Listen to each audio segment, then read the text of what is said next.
Many are now stranded and consequently will join the street if nothing has been done. This is after their shops were destroyed at the Makepe neighborhood in the Douala 5 municipality. And today, family members and media men have joined or have gathered at the Mlum municipal mortuary for the corpse removal of Jacquino Molong. Good afternoon, ladies and gentlemen. It's midday on Equinox Television. You're welcome to the Balingua Newscast. And the first part is with you, Christine Babanda. Bonjour à vous. Good afternoon, Mala Glory, Madame, Monsieur. Bonjour et bienvenue dans votre 12 heures bilingue. Dans l'actualité nationale de ce vendredi midi, un corps retrouvé sans vie à Mbanga Bakoko, dans le 3e arrondissement de la ville de Douala, laisse sans voix les populations. La victime, un technicien en bâtiment âgé d'une trentaine d'années, aurait reçu plusieurs coups de poignard alors qu'il s'apprêtait à se rendre à son lieu de travail. Claude Ekwa et Moïse Bunja nous donnent plus de détails. C'est ici que la découverte macabre est faite. Ce jeudi, aux premières heures, le corps sans vie de Ndjomo Aubin Césaire, allongé à même le sol. Nous sommes au quartier Mbanga Bakoko. Il faut voir comment le corps était, c'est les affaires de minuit comme ça là. Parce qu'il n'y avait plus de sang là où on a trouvé le corps. C'est ce qui nous a laissé entendre qu'il a été tué quelque part et on est venu déposer dans la concession. Jeune maçon, Césaire est parti de son domicile au quartier Bonabéry pour Yassa où il travaillait dans un chantier. Le technicien, âgé de 32 ans, sera sévèrement poignardé et laissé pour mort sur le carreau. Bon, j'étais scandalisé puisque hier aux environs de 20 h, il m'a appelé. Il m'a appelé par le téléphone du cousin. Il m'a dit qu'il avait besoin d'argent pour se rendre à Yassa, puisqu'il est du côté de Bonabéry. Bon, je lui ai fait savoir que le lendemain, je vais l'envoyer l'argent en soirée. Mais le cousin lui a donné 2000 de payer le transport pour arriver à Yassa. Bon, donc quand j'apprends la nouvelle, j'étais très scandalisé, abattu. Je ne pouvais même pas marcher. Je suis arrivé à la morgue, je suis entré, mais je n'ai pas fait plus de 5 secondes. Tellement abattu, j'ai vu les coups de poignard partout sur lui, j'étais très abattu. Assommés par cette tragédie, les populations dénoncent le regain d'insécurité dans la zone. Il est inadmissible que dans un quartier comme celui-ci, en moins de 2 semaines, on constate au moins 5 cas d'agression. Et maintenant, le pire est arrivé, non? On a retrouvé un corps là ce matin. Il y a trop d'agressions ici. Avant même la mort, il y en a trop. Chaque nuit. Par exemple, nous, quand on fait le gardiennage quelque part ici, on attend toujours le cri. Mais tu es dans la maison de quelqu'un, tu peux pas sortir dehors pour chercher et chasser le bandit qui est dehors. Alors que les auteurs du crime, dont les mobiles restent à élucider, sont encore en cavale, une enquête est ouverte par les éléments du commissariat central numéro 2 de Douala. Si les habitants de Mbanga Bakoko sont dans la consternation à la suite de ce décès non élucidé, la rédaction d'Equinox Télévision est frappée par le deuil. Il s'en est allé les armes à la main, ce biroir de l'information. Jacquino Molong, notre correspondant dans le Mongo, est décédé dans un accident de la circulation alors qu'il était de retour d'un reportage de Bangem dans le département du Coupé Manengou. Josiane Gok et Donald Brice Kamgan nous retracent les détails de ce départ tragique. Jacquino Molong est parti de Loum où il réside mercredi à matinée. Notre correspondant qui couvre le département du Mungo et une partie du sud-ouest suivait une tournée du délégué régional de l'éducation de base du sud-ouest à Bangem dans le Coupé Manengomba. Le véhicule qui le transportait a perdu ses freins et a fait plusieurs tonneaux alors qu'il faisait le chemin retour sur Loum après la collecte sur le terrain. Jacquino meurt ainsi que le chauffeur du véhicule accidenté. Le corps a été déposé mercredi soir à la morgue de l'hôpital central de Loum. Ses collègues sont désemparés. Quand tu appelles Jacquino que tu as besoin de quelque chose, un élément, tu pouvais être sûr que les heures qui suivent, il va vous envoyer ça. Et vous savez, Jacquino n'était pas seulement un caméraman ou, comme on dit en français, un reporter d'image. Il écrivait ses scripts et il écrivait très bien. Jacquino Molong était l'œil de la chaîne du peuple dans le département du Mungo, avec un regard sur une partie du sud-ouest, notamment le département du Coupé Manengomba. Autodidacte, notre collègue était un passionné et un homme affable, se souvient Julienne Berthe Bissaï. Je me souviens encore quand j'ai repris l'antenne lundi, Il était le premier à m'appeler. Il était pratiquement 16h, 17h. Et on a échangé longuement au téléphone. Et avec le sourire et tout, Jacquino, toujours jovial, quelqu'un qui tendait toujours la main lorsqu'une autre personne était en difficulté. Jacques Molon, de son vrai nom, devait franchir l'âge de 50 ans. En juillet prochain, il laisse une famille nucléaire et professionnelle éplorée. Et on vous l'annonçait dès l'entame de ce journal, notre correspondant Jacquino Molon a entamé ce jour son dernier voyage. Sa mise en bière s'est tenue en présence de sa famille nucléaire et professionnelle. Jacquino Molon laisse derrière lui une veuve et plusieurs enfants éplorés. Une messe a d'ailleurs été dite pour l'occasion. Jacquino Molon sera donc inhumé demain à Batiam dans la région de l'ouest du pays aux côtés de ses ancêtres. Jacquino Molon, que ton âme trouve le repos éternel auprès du Père céleste. Dans la ville de Yaoundé, à présent, le quartier Obam étouffe sous le poids des ordures. Les habitants de cette localité craignent pour leur santé. Ils accusent la résurgence du choléra et redoutent même de pouvoir contracter la maladie. Emmanuel Diop et Marcelin Gansop. Il y a eu plus de peur que de mal pour la famille à Tangana. Leur fille de 17 ans, surprise dans son sommeil par ce camion fou, a été opérée avec succès. Notre fille a été transportée d'urgence à Efoulan. La société a pris engagement pour suivre l'enfant. Et on a donc saisi un spécialiste et l'enfant a été opéré. Ça s'est bien passé. Je peux dire que l'enfant a la vie sauve. Mais dans ce pan du quartier Obam, dans le 3e arrondissement de Yaoundé, le problème reste entier. C'est que les populations en ont marre de côtoyer les ordures au quotidien, qui plus est par ces temps de résurgence du choléra. Nous on constate que le pays est tel qu'il est, que le bas peuple doit souffrir. Vous nous demandez de lutter contre le choléra. Et pourtant on a le choléra sur place, qu'on vient verser. Nous on a marre de ça. On a marre. Les gros poissons ne peuvent pas manger les petits poissons. Regardez un peu, il y a les mouches. Tous les petits restaurants, des cafétérias qu'on a ici à côté, on ne parle plus parce que quand tu pars là-bas dans un restaurant, c'est les mouches qui t'accueillent. Je ne sais pas s'il faudrait que nous mourons à petit feu pour que les autorités puissent prendre cette affaire vraiment à cœur. Nous ne sommes pas ici pour faire des problèmes, nous voulons, tout le monde veut vivre. Mais si la société est venue vivre, elle devrait s'entourer des garanties qui font que tous ceux qui sont autour de là où ils ont décidé de faire leur dépôt soient en sécurité. Et j'aimerais bien qu'à ce niveau-là, que la société comprenne qu'il y a plus à faire qu'à faire le bras de fer. Excédés par ce qu'ils considèrent comme un silence complice des autorités de la ville, les riverains de ce dépôt d'ordures ont interdit l'accès aux engins de l'entreprise sous-traitante qui opère dans le secteur. Nous avons fait une plainte et nous avons adressé cette plainte au maire de la ville. Le représentant des riverains est allé voir le maire qui a coté le dossier à la dame de l'environnement, à une dame. On a interpellé le monsieur qui a la société et on l'a sommé de partir. Jusqu'ici, rien. Alors, on a donc contacté les services d'un huissier qui leur a donné une sommation interpellative.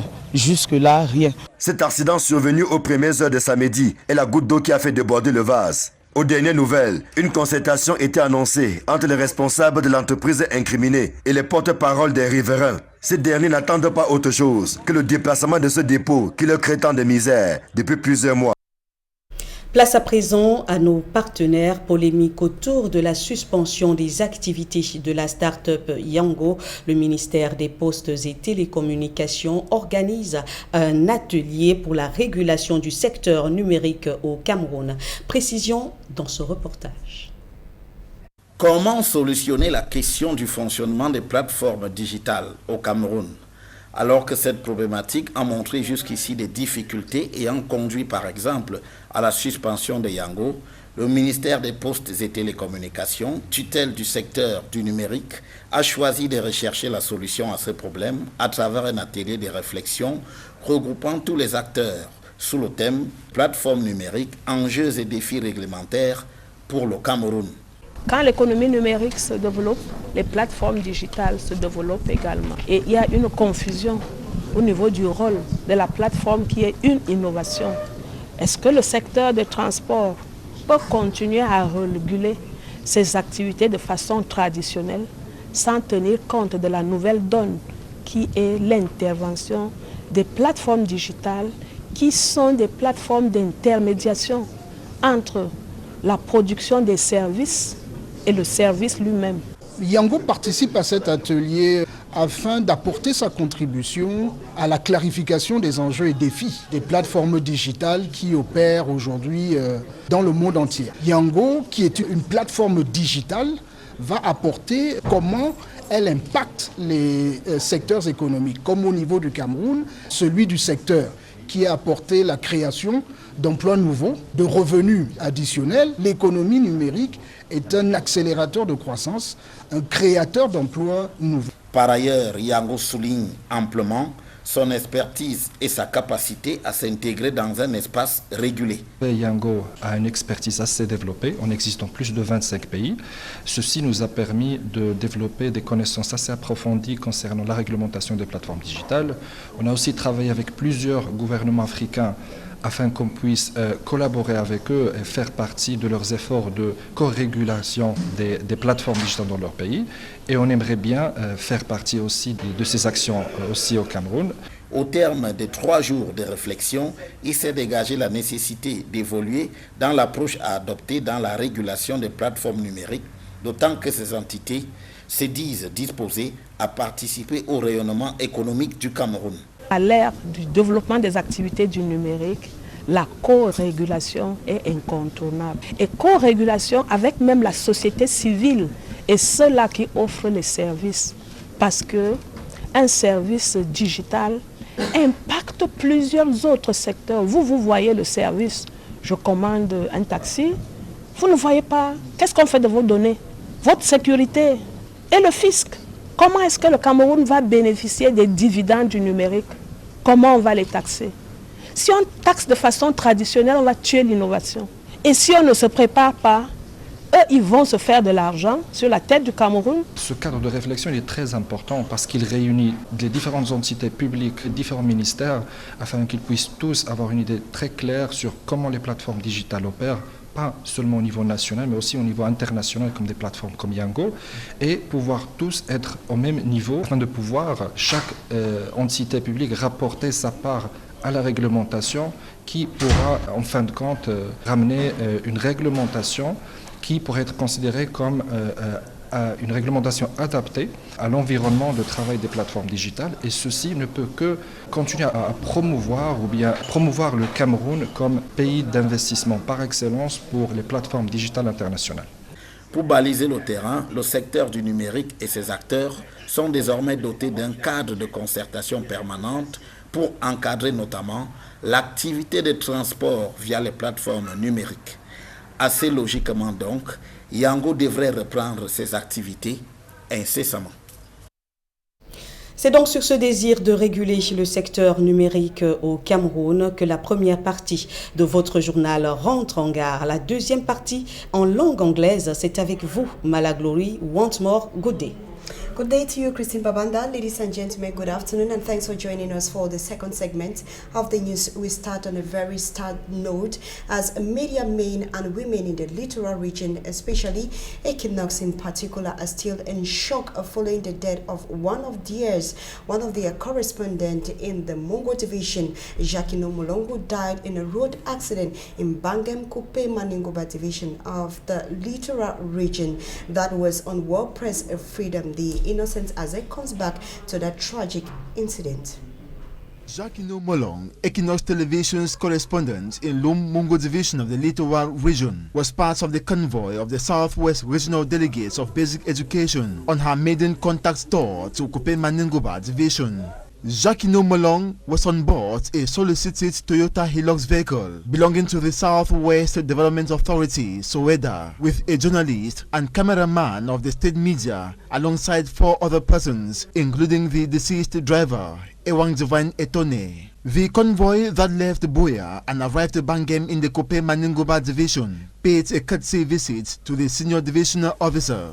They were received by the first assistant SDO. From there, the convoy took off to the Mwanenguba Twin Lakes, found some 9 kilometers from Bangem. After visiting the touristic Twin Lakes, the convoy took off for Bangem, where head teachers and pupils were waiting for the official ceremony.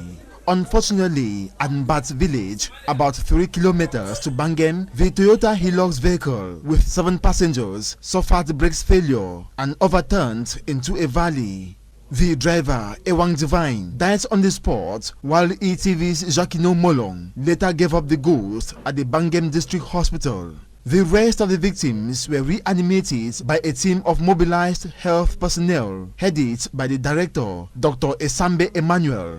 After about 2 hours at the hospital, the victims, together with other members of the entourage, were ferried to the Nkongsamba District Hospital, where 4 out of the 5 victims are recovering, while Nakeli Ernest, private secretary of the regional delegate, is undergoing scanning from severe injuries. Jacquino Molong's corpse was evacuated to the Lom District Hospital mortuary, while that of Ewang Divine was deposited at the Boya Regional Hospital morgue. Jacquino Molong, according to a funeral program already released by the family, will be laid to rest this Saturday, May 6th in Telezingtuo in Bacham West Region after the corpse removal from the Lom District Hospital morgue on Friday, May 5. Rest in peace in the bosom of the Lord, Jacquino Molong. And today, Friday, May 5th, his corpse was removed from the Lom Municipal Mortuary, where a family that was today at 9 a.m. It was in the presence of family members, friends, and colleagues who came to show their last respect. From there, they will be going to the church for a funeral mass. Jacquino Molong will be buried in his native land in Bacham West region of Cameroon this Saturday, May. He leaves behind family, friends, and colleagues to mourn him. In perfect peace. We now take you to something else. As the inhabitants of Makepe in the Douala 5 municipality have been left homeless or stranded following their losses. They are still counting their losses after their shops were demolished by the local council. Those affected say they were never given a quick notice before the demolition exercise. They say they are now stranded. Esia Lucy Liango was there and now report. Business persons who sell along the Conquered roundabout in Makepe, Douala 5, say they are disappointed. Their grievance, they say, is as a result of a demolition exercise carried out by agents of the Douala 5 Council. The demolition is a bitter pill for them to swallow because most of them invested everything they had in their various businesses. A day before yesterday, they were here around 2 p.m. just to tell us we should leave the site. According to them, the demolition exercise was to take place in the morning. I thought it was a joke because it's not up to a month. I invested about 4 million into this business. As you can see, that's the result. Surprising to them is the fact that the council embarked on demolition without notification. It is not normal that people wake up one morning just to see their shops being destroyed. At least a notice should be given. Just look at it. We are about 21 fathers, mothers, having children to feed, pay house rent. We are tired. We don't know where this government is driving us to. One of the traders, Yves Leblanc, says he has his legal documents but does not understand why his snack was destroyed. I had an authorization from the former mayor, Tonen Tone. I presented severally to the Douala 5 Council. Never did they ask me to leave. But to my greatest shock, I'm left in an open air.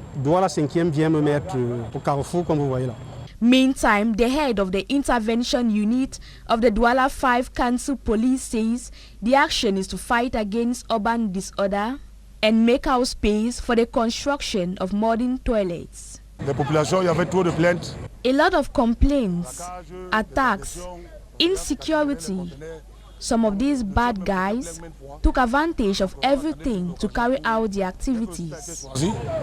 On leur a sommé. He adds that a notice was given beforehand to the victims for them to relocate. No. No. They received a notice. Just that Cameroonians are stubborn. They were alerted. Il y a eu des sensibilisations. The victims, about 21 in number, wish the government compensate so that they can manage their daily activities. We now take you to the Central region where the inhabitants of Obam, a neighborhood in the Yaoundé 3 municipality, say they want nothing else but the departure of a waste disposal company whose presence since its installation has been a nightmare. They say the company activities have had a devastating impact on the health and economic activities. The pungent smell and maggot-infested waste scares customers from petty business like restaurant. For me, Amson Sanda has the rest of the story.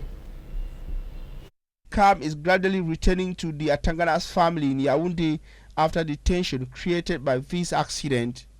The daughter, who was surprised while asleep by this truck, has been successfully operated upon, according to Mr. Atangana Cosmos. Cosmos Atangana says his daughter was rushed to the hospital in Efolan, where she was operated upon by a specialist on the bill of the company in charge of waste disposal. However, on these parts of the Obam neighborhood of the Yaoundé 3 municipality, the main problem remains. Local inhabitants say they are fed up living with abandoned waste and the pungent smell. They say that the psychological impact is even worse given the fact that the waste is being abandoned amid a cholera outbreak in Yaoundé. Les gros poissons vont pas manger les petits poissons. Regardez un peu, il y a les mouches. Ignace Bekono, an inhabitant of Obam, wonders how they are expected to fight against cholera with flies and maggots infested waste dumped at their doorsteps. Pour laquelle la société comprenne qu'il y a plus à faire qu'à faire le bras de fer. The local inhabitants say petty businesses like restaurant services have been paralyzed as customers run away from flies, maggots and the odor. On ne parle plus parce que quand tu pars là-bas dans un restaurant, c'est les mouches qui t'accueillent. Frustrated by what they qualify as a compromising silence of administrative and municipal authorities, inhabitants blocked the main truck entryway into the waste disposal site. Le représentant des riverains est allé voir le maire qui a coté le dossier à la dame de l'environnement, à une dame. On a interpellé le monsieur qui a la société et on l'a sommé de partir. Jusqu'ici, rien.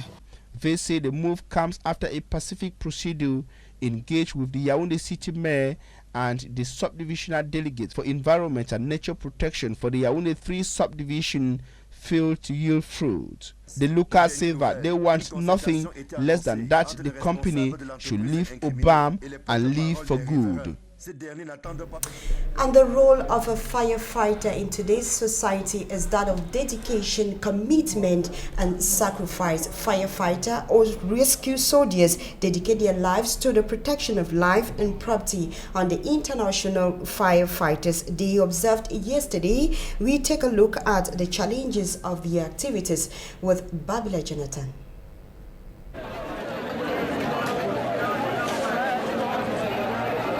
Rescue soldiers in Douala brave numerous challenges in the discharge of their duties. Those of the 20th Army Rescue Battalion often cover long distances across a wide surface area at all times of the day. A lack of fire hydrant. We have an inaccessibility of some quarter.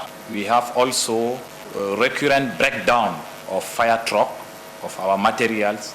This difficulty is because of bad road, because of restriction also of road. The road are not enough large to permit our fire truck also to use this road. Incivility of population shown by the user of road and poor construction of houses.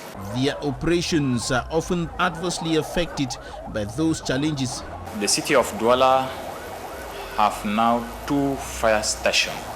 To have a normal coverage of protection of civilians in Douala, we need about 9 fire station.